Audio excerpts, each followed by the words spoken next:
So when we talk about sort of the automation of the inefficient parts of the role, if you think about each work stream takes about a 30-minute return time.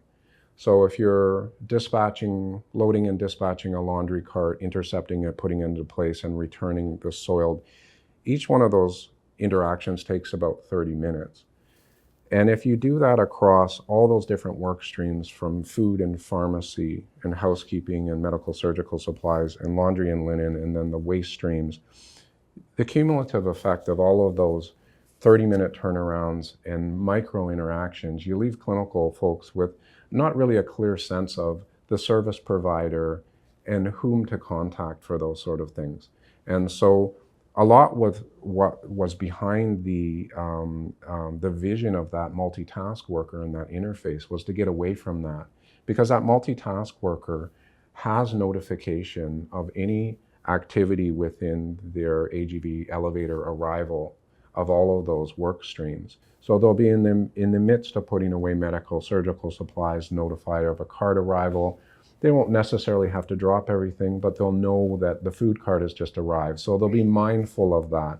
They'll come and interface the food cart, put that into place, pharmacy cart will arrive. So there's this efficiency that's occurring through really good scheduling and notification, right, versus this ongoing siloed approach of these independent arrivals that aren't necessarily have a meet and greet with the service provider.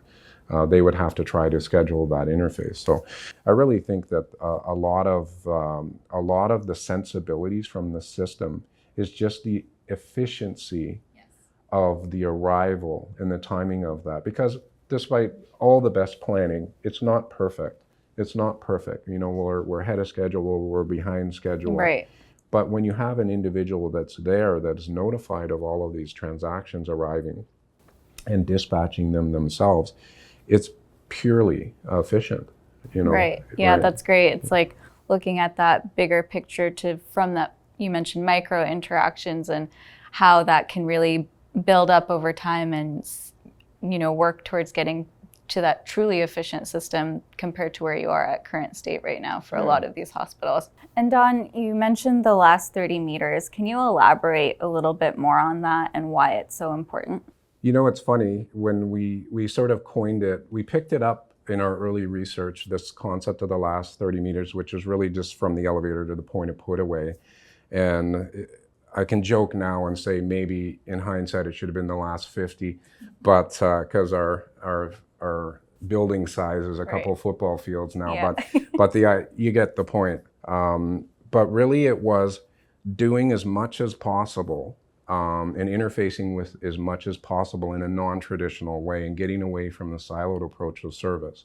So we're bringing up med-surg supplies, we're bringing up laundry and linen, we're bringing up housekeeping supplies, we're bringing up food services, we're bringing up pharmacy, and we're bringing up some equipment.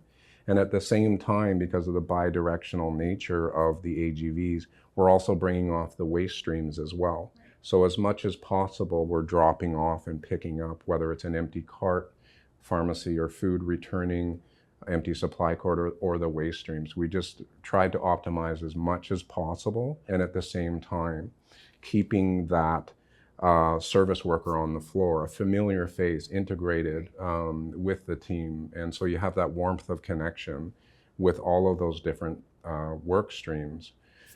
Instead of that traditional micro interaction where the clinical folks don't necessarily make the connection between the people in the service. So that's really what we were pushing towards. Yeah. That's great. Yeah, I think that terminology you don't often hear, so it's nice for you to be able to elaborate on that. Yeah. Yeah.